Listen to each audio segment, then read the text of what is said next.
എല്ലാ പ്രിയപ്പെട്ട കൂട്ടുകാർക്കും എ പ്ലസ് വിന്നേഴ്സിൻ്റെ പുതിയൊരു എപ്പിസോഡിലേക്ക് സ്വാഗതം. ഇന്ന് ചർച്ച ചെയ്യുന്നത് പ്ലസ് 2 ബിസിനസ് സ്റ്റഡീസിൻ്റെ 2ാം അധ്യായത്തിലെ പ്രിൻസിപ്പിൾസ് ഓഫ് മാനേജ്മെൻറ്റ് എന്നുള്ളതിൻ്റെ 1ാമത്തെ ടോപ്പിക്കാണ് ഫയോളിൻ്റെ 14 പ്രിൻസിപ്പിൾസ്. വളരെ അടിസ്ഥാനപരമായി എല്ലാ പരീക്ഷാ പേപ്പറിലും ആവശ്യത്തിൽ കൂടുതൽ ചോദ്യങ്ങളുള്ള ഒരു ഭാഗമാണ് ഇത്. ഈ 14 പ്രിൻസിപ്പിൾ പഠിക്കുക എന്നുള്ളത് വെറുതെ പഠിക്കാനല്ല, അതിലുപരിയായി കുറച്ചുകൂടെ കൃത്യമായി മനസ്സിലാക്കിയെടുക്കുവാനും ജീവിതത്തിൽ ഉൾപ്പെടെ അത് പ്രാവർത്തികമാക്കുവാനും ഭാവിയിൽ ബിസിനസ്സുകാരൊക്കെയായി മാറുമ്പോൾ അത് പ്രയോജനപ്പെടുത്തുവാനും കഴിയുന്ന പ്രിൻസിപ്പിളാണിത്. ഫയോളിനേക്ക്. Fayol is popularly known as the father of modern general manager. Modern മാനേജ്മെൻറ്റിൻ്റെ പിതാവ് എന്നറിയപ്പെടുന്ന ആളാണ് Fayol. Fayol concentrate management at top level. ഇത് രണ്ടും വൺ വേർഡ് ക്വസ്റ്റ്യൻ ആൻസറാണ്. മോഡേൺ മാനേജ്മെൻറ്റ് പിതാവാണ്. ഫയോൾ കോൺസെൻട്രേറ്റ് ചെയ്തിരിക്കുന്നത് ടോപ്പ് ലെവൽ മാനേജ്മെൻറ്റിലാണ്. In the year 1916, he published his well-known book Industrial and General Administration in French language. French ലാംഗ്വേജിൽ industrial and general administration എന്ന് പറയുന്ന പുസ്തകം അദ്ദേഹം 1916 പബ്ലിഷ് ചെയ്തു. Fayol suggested 14 principles of management four running the business effectively. അദ്ദേഹം 14 പ്രിൻസിപ്പിളാണ് പറയുന്നത് ഒരു business സ്ഥാപനം എഫക്റ്റീവായി പ്രവർത്തിക്കാൻ. 1. Division of work. വീണ്ടും കൂട്ടുകാരോട് ആവർത്തിക്കട്ടെ, ഈ 14 അറ്റ്ലീസ്റ്റ് പേരെങ്കിലും നിങ്ങൾ കാണാൻ പഠിക്കണം. Work is divided in to small task or job. ജോലികളെ ചെറിയ ചെറിയ ചെറിയ ജോലികളാക്കി ഡിവൈഡ് ചെയ്തു. Division of work promotes specialisation and avoid wastage of time and effort. അങ്ങനെ ചെറിയ ചെറിയ ജോലികളായി താല്പര്യമുള്ളവർക്ക് അവരവർക്ക് ഇഷ്ടമുള്ള ജോലി തിരഞ്ഞെടുക്കാമെന്നായി. അങ്ങനെ തിരഞ്ഞെടുക്കുമ്പം കൂടുതൽ സ്പെഷ്യലൈസേഷൻ ഉണ്ടാവും. അവരതിൽ കൂടുതൽ പ്രാവീണ്യം നേടും. And avoid wastage of time. ഇഷ്ടമുള്ള ജോലി ചെയ്യുന്നവർക്ക് കുറച്ച് സമയം മതി എന്ന് പറയും. കുറച്ച് സമയം മതി, അതുപോലെ എഫേർട്ടും കുറച്ച് മതി. By doing the same work again and again the work again speed and accuracy. ഒരു ജോലിക്കാരൻ വീണ്ടും അതേ ജോലി തന്നെ ചെയ്യുമ്പോൾ അയാൾ കുറച്ചുകൂടെ വേഗത്തിൽ ചെയ്യാൻ കഴിയും. അതുപോലെ തന്നെ കുറച്ചുകൂടെ ആക്യുറേറ്റ് ആയിട്ട് ചെയ്യാനായിട്ട് കഴിയും. ആക്യുറേറ്റ് എന്ന് പറഞ്ഞാൽ കൃത്യമായി. This principle is applied to technical as well as managerial duties. ഇത് ടെക്നിക്കൽ ഡ്യൂട്ടിയും മാനേജറിയൽ ഡ്യൂട്ടിയും ഒക്കെ ചെയ്യുമ്പം ഇത് കറക്റ്റാണ്. അതുകൊണ്ട് നമ്മൾ പറയത്തില്ല ഏതൊരു ജോലിയും ചെയ്തുകൊണ്ടിരിക്കുന്നതിനോട് എന്ന് അതിനെക്കുറിച്ച് സംശയം ചോദിച്ചാൽ അവൻ കൃത്യമായിട്ട് പറഞ്ഞു തരും. കാരണം അവനത് പല തവണയായിട്ട് ചെയ്യുന്നതാണ്. 2. Authority and responsibility. ഇത് 3 മാർക്കിൻ്റെ ചോദ്യമായി ചോദിക്കുന്നൊരു ഇതാണ്. ഒറ്റ ടോപ്പിക്കേ ഉള്ളൂ, പക്ഷെ അത് ചോദിക്കും. Authority is the right to give orders to subordinates and responsibility duty in which the subordinate are expected to perform. Authority എന്ന് പറഞ്ഞാൽ to give orders.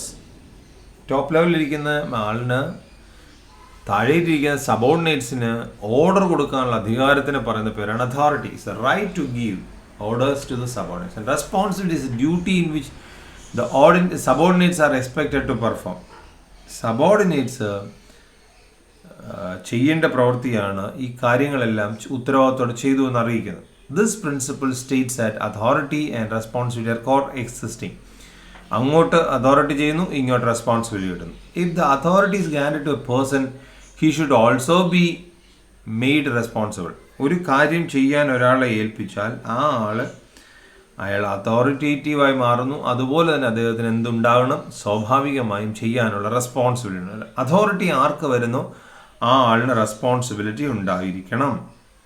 Similarly if anybody is made responsible for A task he should sufficiently authority for getting the work. ഒരാളെ ഒരു ജോലി ചെയ്യാനുള്ള ഉത്തരവാദിത്വം ഏൽപ്പിച്ചെങ്കിൽ അയാൾക്ക് അത് പ്രവർത്തിക്കാനുള്ള ആവശ്യത്തിനുള്ള അധികാരം കൂടി കൊടുക്കണം. അധികാരം കൊടുക്കുന്ന ഒരാൾക്ക് ഉത്തരവാദിത്വം ഉണ്ടാകണം. ഉത്തരവാദിത്വം കൊടുക്കുകയാണെങ്കിൽ അതിനുള്ള അധികാരം കൂടെ കൊടുക്കണം. 3rd, discipline. Discipline means getting obedience to rule and regulations of the organization. It is essential for the smooth running of the business. ഏറ്റവും പ്രധാനമായ ഒരു ബിസിനസ്സിനായിരുന്നാലും എവിടെയായിരുന്നാലും ഉണ്ടായിരിക്കേണ്ടതാണ് ഡിസിപ്ലിൻ. നമ്മൾ സാധാരണ പഠിച്ചിട്ടുള്ള ഒബീഡിയൻസ്, അനുസരണം. എന്തിനോട്? Rules and regulations. സ്ഥാപനത്തിൻ്റെ നിയമ നിബന്ധനകളോടുള്ള അനുസരണമാണ്.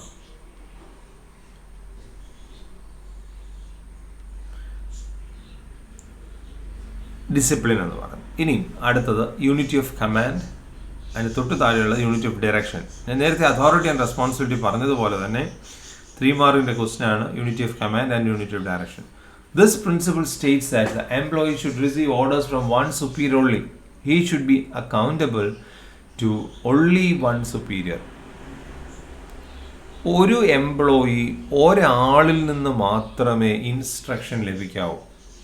പലരിൽ നിന്ന് ഇൻസ്ട്രക്ഷൻ ലഭിച്ചാൽ അതൊരിക്കലും എംപ്ലോയിക്ക് പെർഫോം ചെയ്യാൻ പറ്റത്തില്ല.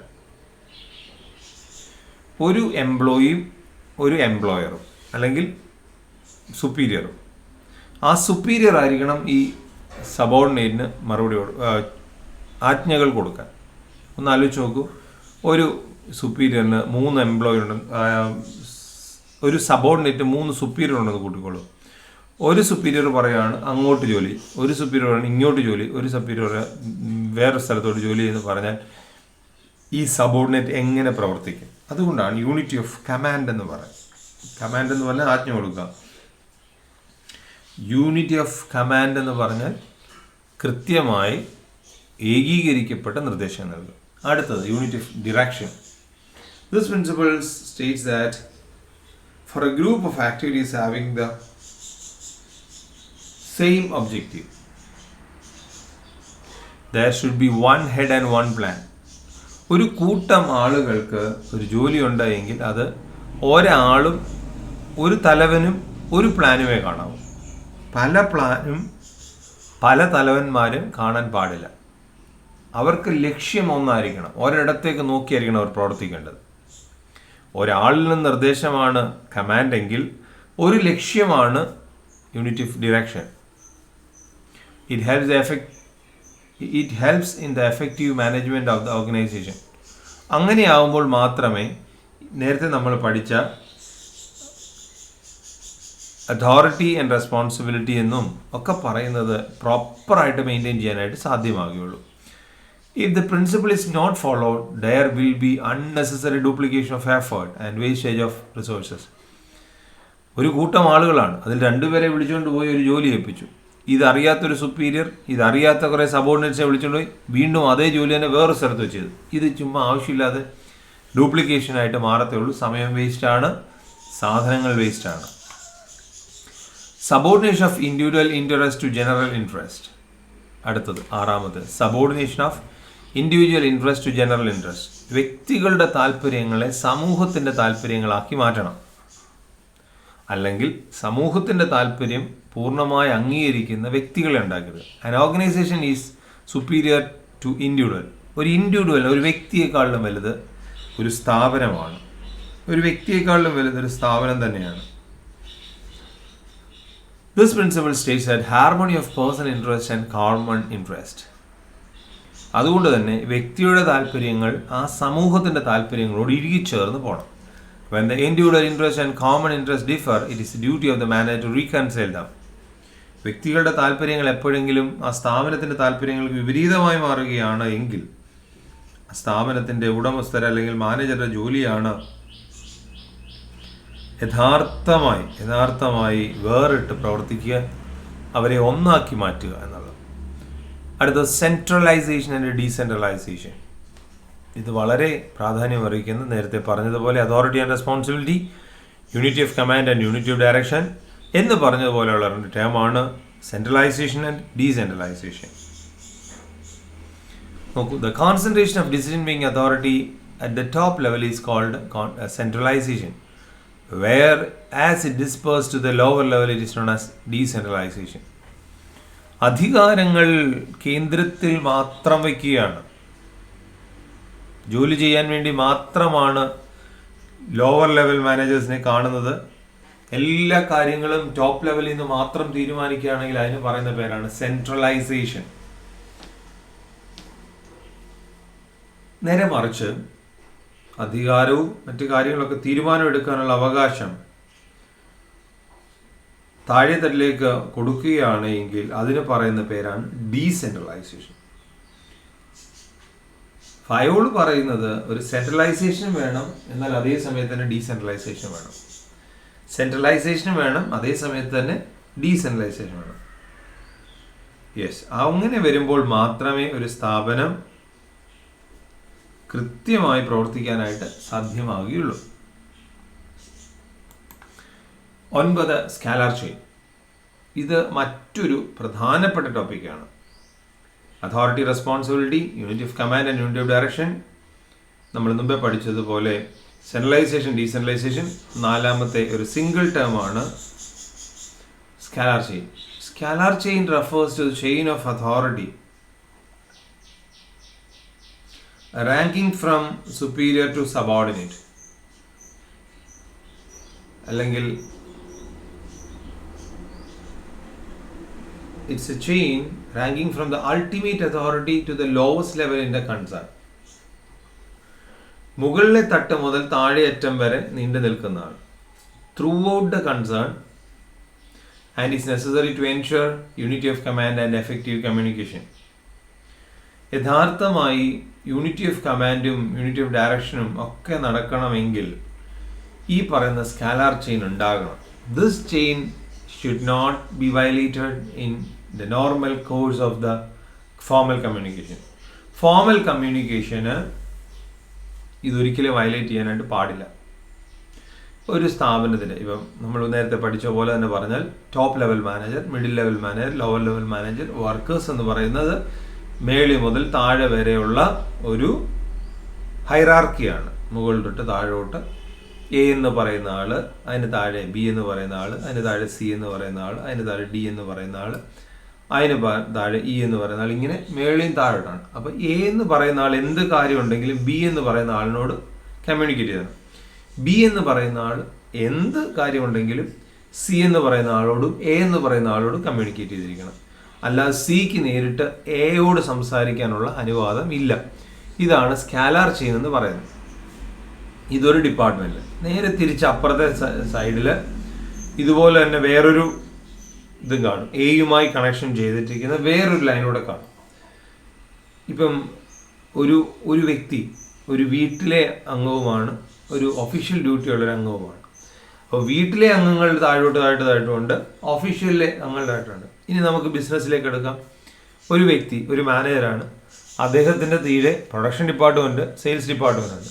അപ്പം പ്രൊഡക്ഷൻ ഡിപ്പാർട്ട്മെൻറ്റിലുണ്ട് എ എന്ന് പറയുന്നത് ടോപ്പ് ലെവൽ മാനേജർ, അതിന് താഴെ ബി എന്ന് പറയുന്നത് പ്രൊഡക്ഷൻ ഡിപ്പാർട്ട്മെൻറ്റിലും ഉണ്ട്, അപ്പുറത്ത് സെയിൽസ് ഡിപ്പാർട്ട്മെൻറ്റിലും ഉണ്ട്. നിങ്ങൾക്ക് ഒരു കോൺ, ഇൻവേർട്ടഡ് പിരമിഡ് എന്ന് പറയുന്ന രീതിയിലൊന്ന് വരച്ച് നോക്കിയാൽ നിങ്ങൾക്ക് മനസ്സിലാകും. അങ്ങനെ വരയ്ക്കുമ്പോൾ ഇങ്ങനെ താഴോട്ട് എ ബി സി ഡി എന്ന് പറഞ്ഞുകൊണ്ട് ഈ ജനറൽ മാനേജർ താഴോട്ട് കൊണ്ടുവരണം.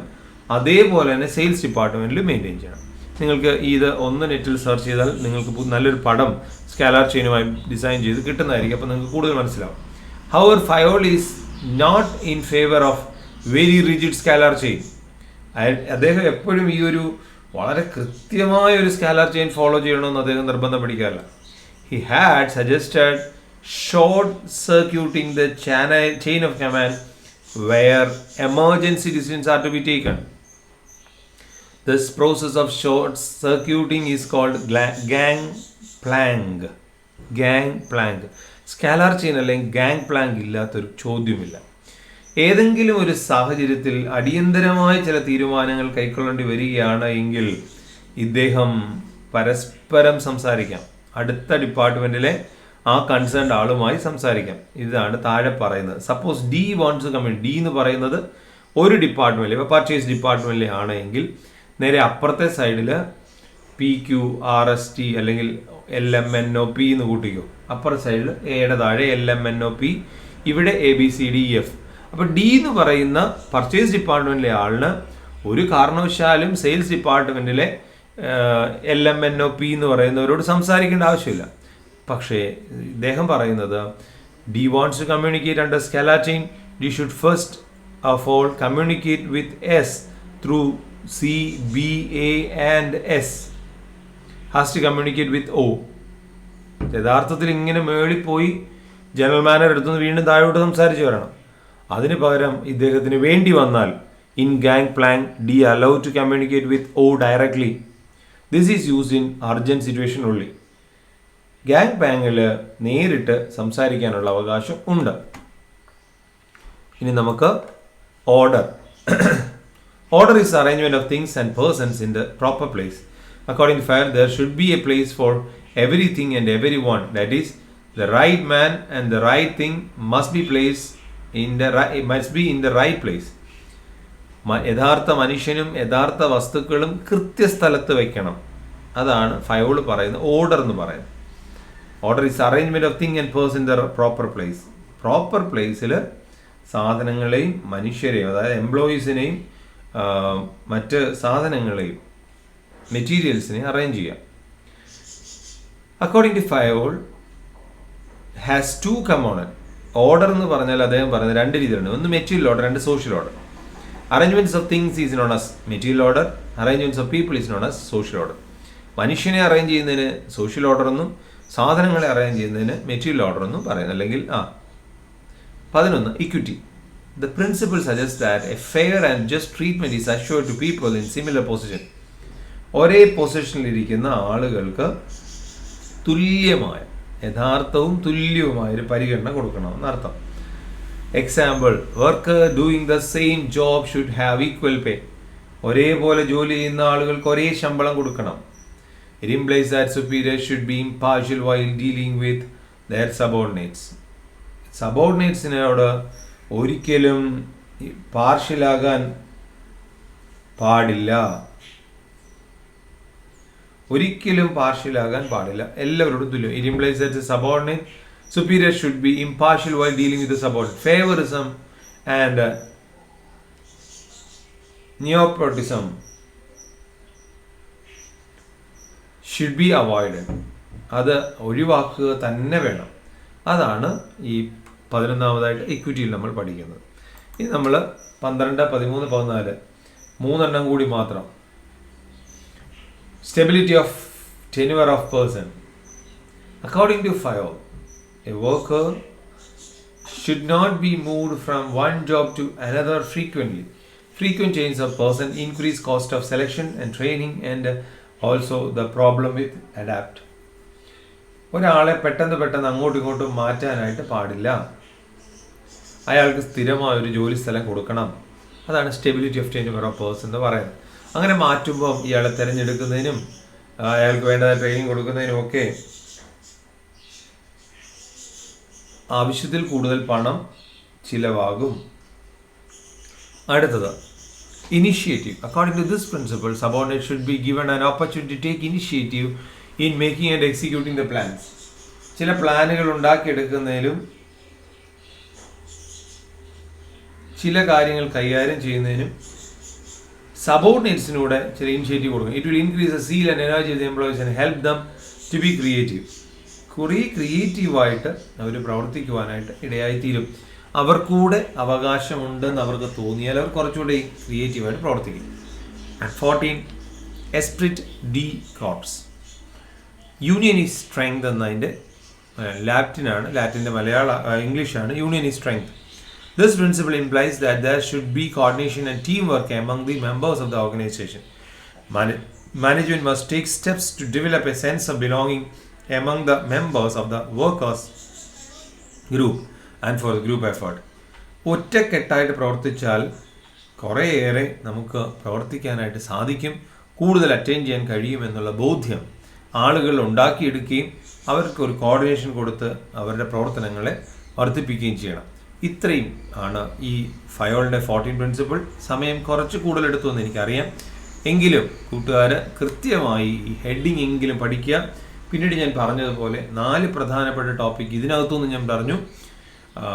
അതും നിങ്ങൾ കൂടുതൽ ശ്രദ്ധിക്കുക. പ്രത്യേകിച്ച് scalar chain, gang plank, centralisation, decentralisation, unity of command, unity of direction, ഇതൊക്കെ വളരെ പ്രാധാന്യം അർഹിക്കുന്നതാണ് എന്നുള്ള കാര്യം ഒരിക്കൽ കൂടി ഓർപ്പിക്കുന്നു. എല്ലാ വിജയാശംസകളും നേരുന്നു.